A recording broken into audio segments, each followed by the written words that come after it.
We've been in Daniel the last 4 weeks as we've been following our Vacation Bible School themes.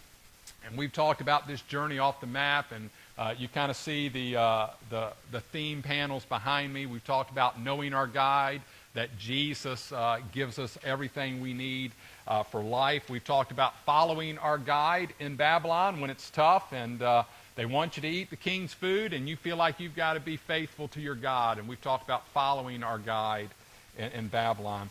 We've talked about trusting our guide. When Daniel's 3 friends get thrown in the furnace, are you going to go?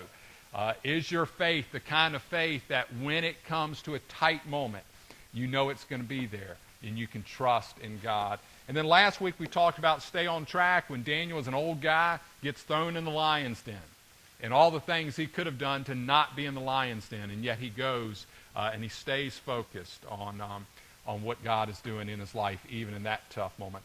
Today we're going to talk about keep watching.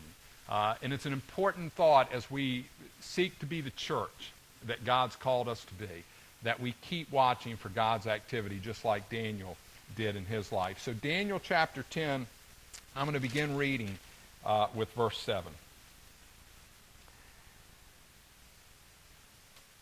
And the scripture's on the screen if you don't have your Bible close by. I, Daniel, was the only one who saw the vision. The men with me did not see it, but such terror overwhelmed them that they fled and hid themselves. So I was left alone gazing at this great vision. I had no strength left. My face turned deathly pale, and I was helpless. Then I heard him speaking, and as I listened to him, I fell into a deep sleep, my face to the ground. And a hand touched me and set me trembling on my hands and knees. He said, Daniel, you who are highly esteemed, consider carefully the words I'm about to speak to you, and stand up, for I have now been sent to you. And when he said this to me, I stood up, trembling. And then he continued, do not be afraid, Daniel. Since the first day that you set your mind to gain understanding and to humble yourself before your God, your words were heard, and I have come in response to them. And then over in chapter 12, the last verse of the book, as for you, go your way till the end. You will rest, and then at the end of the days you will rise to receive your allotted inheritance. When do we get to the point that we stop dreaming? When do we get to the point that we cease to expect God to do something in our lives? When do we as a church and as a people become too afraid to look for a new day and to try new things? This journey off the map that we have been on, trying to find ways to follow God in the midst of a tough culture and identifying what Jesus is doing in the world around us. And for many believers in America, we feel like something like a cultural earthquake has happened. And it's been shaking us for the last couple of months, and really many of us would say it's been shaking us for a couple of decades. But in reality, Babylon has always been Babylon, hasn't it? Throughout human history, Babylon is just really good at being Babylon. And so we need to stop being surprised and upset and disappointed when a culture does not submit to values that we hold dear. And the church in America has been journeying off the map as well. We've not only seen it in our culture, we've seen it in our churches, right? I've talked about this on Wednesday nights, and I've talked about this with many Sunday school classes. And I think we've all been aware of this. We've noticed it, even if we can't verbalize it. But after 3 to 4 decades, now hear that part, after 3 to 4 decades of only biological growth in the church, of only raising up our kids and baptizing our kids and not seeing conversion growth in the church, after 3 and 4 decades of that, not 3 or 4 years of that, we have noticed in our churches. We've noticed our churches struggling with attendance, dealing with aging buildings, less finances, and less influence in the culture around us. And we've journeyed off the map. And one of the key things that Daniel understood when he got to Babylon is that he was in Babylon. He didn't try to come into Babylon and say, well, I'm just going to act like this is still Jerusalem. I'm going to recognize the world has changed. The map is different. And one of the best ways for any church to move forward is to recognize the day that we're in and not keep hoping that it's something else. And Daniel had also experienced a cultural earthquake. The world had shaken around him. The values he had known his whole life were not the values of Babylon.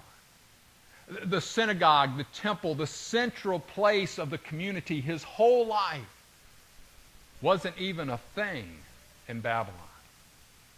And the basic faith statement that the Lord our God is one. Love the Lord with all your heart, your soul, your mind, and your strength. Nobody knew that in Babylon. And it would have been very easy for Daniel to give up on his dreams and to not believe that God could do anything to change things. See, I started by asking, at what point do you give up on your dreams?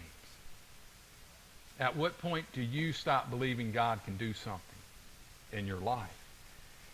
And Daniel was at a point that it would have been very easy for him to give up. And do you have a sense of that? See, in our prayer time, we prayed for some people that were near and dear to us who are outside of the grace and the love of God. See, our dreams for people and our dreams for churches, our dreams for communities can kind of get lost as we shrink the world down a bit because we see so much shaking around us, and we lose sight of what God still wants to do in our world, and we lose sight of God at those times.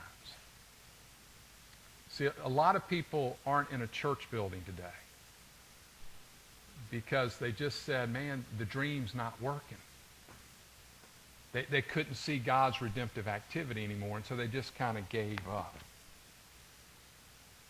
Daniel lived among a community of people who had kind of given up. Daniel wasn't the only guy they dragged out of Jerusalem into Babylon. A whole bunch of them. But it appears that Daniel was the only one still looking for God's kingdom. At this point in the passage that I just read, Daniel's 85 years old. He is retired from public office.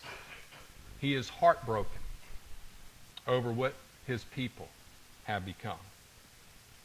And he begins to pray for their apathy. In the passage that I read, he's been praying and fasting for 3 weeks when he receives the vision. Please, please, please do not miss the spiritual work of watching. See, we're not going to see what we aren't looking for, right? We're just not going to see what we're not looking for. Daniel was still looking for God's activity, and he prepared himself spiritually to look for it. And friends, we've got a whole bunch of Christians in our culture almost in a competition looking for bad news, right? Have you been on social media lately? And we say things like, just another sign of the lack of morals of our culture. Here they go again. They're at war with us, a sign of the end times. When it gets so bad, God's finally going to come back. And I just have to ask, what kind of watching is that? What kind of people are looking for that. How is that at all helpful in seeing the kingdom of God realized in the hearts and minds of people that God loves? Whether we want to love them or not, you can make your choice, but God does love them. And too many believers only want to see the grip of sin in our culture. Daniel could have done that. There was plenty to see that was a mess in Babylon that wasn't like God. But he chose to see the redemptive work of God in Babylon. I wonder who else was watching for that. The passage I just read said that the others were around, but that they didn't quite understand what was going on. They didn't quite understand what Daniel was seeing around him. Not unlike Paul's experience in Damascus, right? There's some themes of that in the Bible, that one person sees it, but the people around him, having the same experience, can't see it. I just wonder who else was looking for God's work in Babylon. And my guess is that many of them were huddled together after that huge cultural earthquake of Babylon. And they were talking, if they were talking at all, they were talking about those good old days, right? Remember when we were back in Jerusalem? Remember when things were right in this world? And Daniel's looking for God, for what God was going to do today and in the future. And Daniel saw what he was looking for. And a lot of the rest of them missed it. And Daniel did that spiritual work. You can read a lot about that in Daniel chapter 9 and earlier in this chapter. Daniel chapter 9 is one of my favorite chapters in all the Bible, that great prayer of Daniel. But he prepared himself so he could keep watch for what God was doing. Have we done the spiritual work to keep watch? Did I mention that Daniel was 85 years old when he gets this vision? Let me say it. I'll say it gently, but let me say it. Lots of places in the Bible where the old people, and you know who you are. Lots of places in the Bible where the old people were leading the community of faith with their dreaming, with their dreams. Is that what is happening around here? Is that what is happening in our church? See, I don't think any of us are here by accident. And people say, well, you know, and I've kind of heard this from the first encounter with the committee and throughout this first year, we got to get younger, Dan, we got to get younger. I got it. I hear it. But God's given us a bunch of older people who in many places in the Bible led the community of faith in dreaming. Is that what is happening around here? Now let me make sure you understand, dreaming is different from reminiscing. Dreaming is different from reminiscing, right? Our church has had some amazing days in our past. God has done incredible things in the life of this church, and some of that happened before any of us were here, and some of that has happened in your time at this church. And so our past gives us a wonderful foundation for our future. But it can't be our future, right? You see, the 1950s were a great time to be church in America. And I really believe I could have been a good pastor in the 1950s. I think I'd have been all right. But folks, I can keep looking for 1950 church and a 1950 culture all I want to. It's not showing up anytime soon. And so dreaming is different from reminiscing. I remember when. Well, that's great. But it doesn't help us move forward today. You know, when I started this series with Daniel, I said, wouldn't it have been great to have been able to talk to Daniel's Sunday school teachers? Who were the ones who trained that young man in such a powerful way that he could go into Babylon and really change the world in Babylon? You see, Daniel's past gave him a great foundation. But Daniel didn't go into Babylon and say, this is how I was trained. This is how I came to know God. So let's all get around the table. I'll get the crayons out, and here's what we're going to do today. Right? He said, I know God. I'm in a strange land. I've got to do things differently. And that's going to be part of our journey. That has been part of our journey for 241 years. It's a new day, friends. It's a new day in Babylon, and it requires us to see in a new way. But it also requires us to be spiritually prepared to see. And so we need to hear from the folks who have done the spiritual work. One of the challenges of church in America is we hear from too many folks, right? You know, the old joke, if you got 5 Baptists together, you've got 10 opinions. There's plenty of hearing that we're doing. We need to hear from people who have done the spiritual work, who've done the praying and the fasting, who've been living their lives as Daniel lived his. People who have been watching for what God is doing. And I just don't think there's a whole lot of those folks in most churches. And when we find them, we need to listen to them. And we have to stop the silly talk that happens among some of us as we get older. And we say things like, well, it's someone else's turn. I'm glad Daniel never thought it was someone else's turn. Because if he would have thought that, one, it would have impacted the history of God's people. But Daniel also would have missed maybe the greatest moment of his life. And he had some pretty good moments up until this time. In churches all over this country, and in this church, we need our older people to help us dream again. And Daniel had this amazing, unexpected vision. And the glowing brilliance of the man in the vision caused Daniel to lose his strength.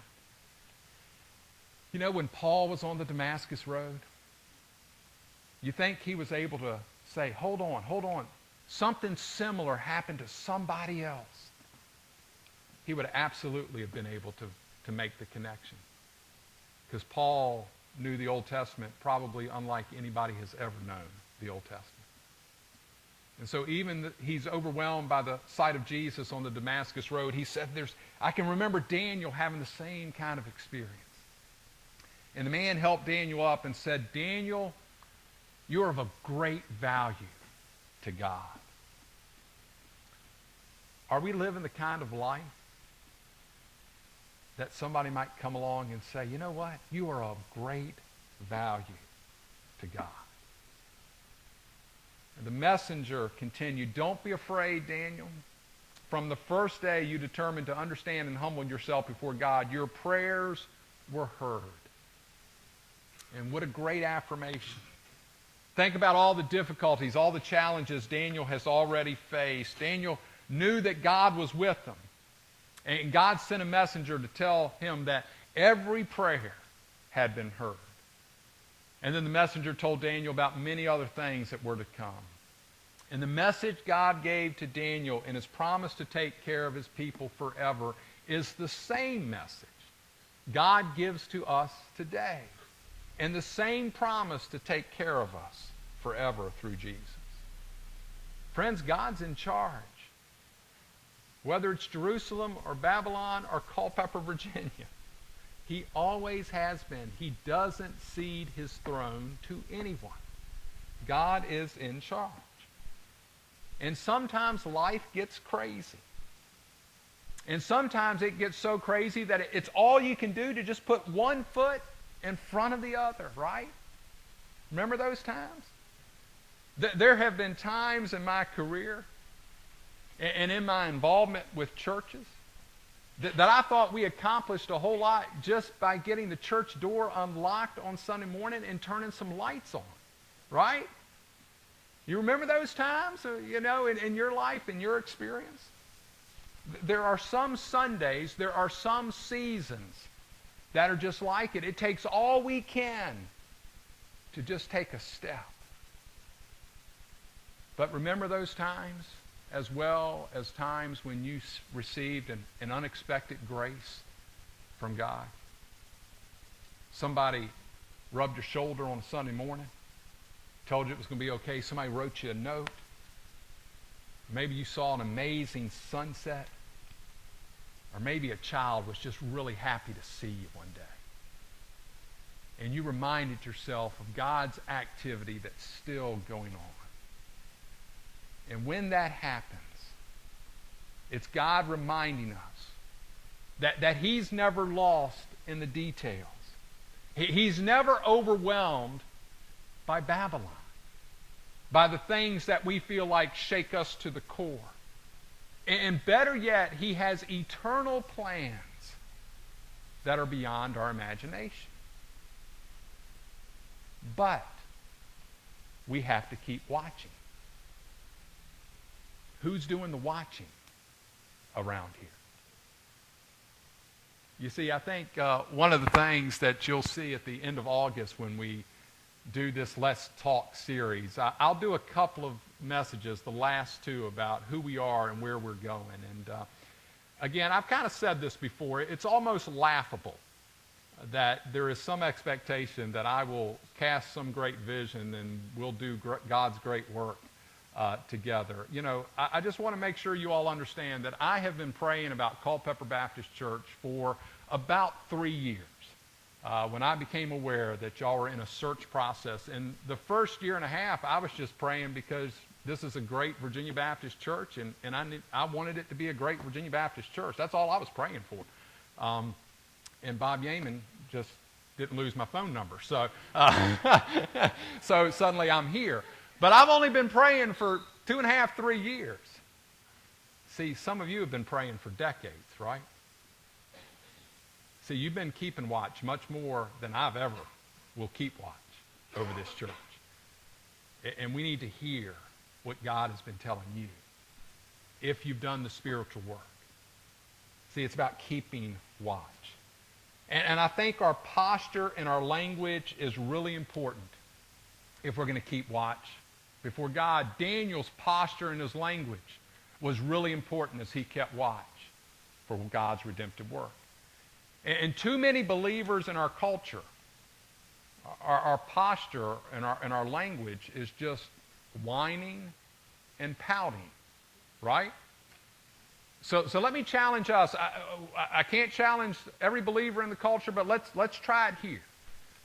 How about no whining, no pouting for 6 months? All right? We're not going to complain about Babylon for 6 months. Not going to post it on social media, not going to say all the things I started the sermon with.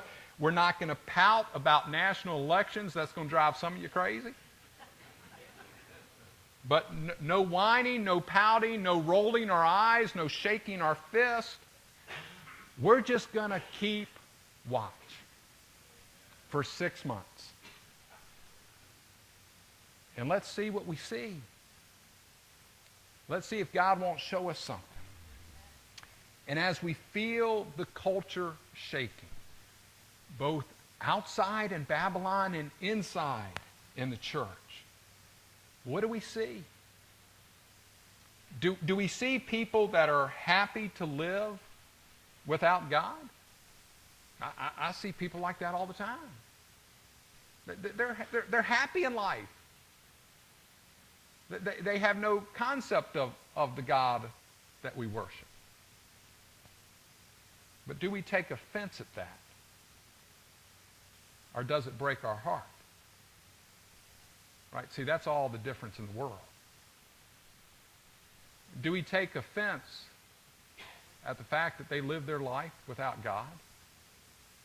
Or does it break our heart? We need to see what God sees. Because I think it breaks God's heart. So what are you dreaming about? What are you dreaming about in terms of what God is doing in your life? Are you still looking forward, no matter how many days are in your past? Are we going to keep watching for God's kingdom? Are we going to watch for it in the hallways of our church? And if, again, you need help doing that, 7 a.m. to 6 p.m., Monday to Friday, just walk around our building.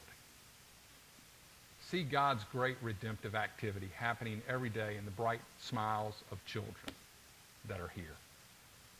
Are you going to see his redemptive work in the hallways of our church, at a stoplight, in a park, around school buildings, at retirement communities, nursing homes, and hospitals? Are we brave enough to be like Daniel and keep watching for God's greatest work yet? See, that's what gets me up in the morning, is that I believe we live in the greatest time of God's work that human history has ever seen. And you see, I don't want to miss it. I don't want to miss it. Daniel believed that too, and he didn't miss it. Let's be faithful in our watching, and let's be faithful in our dreaming, that we might be the church God's called us to be. Will you pray with me?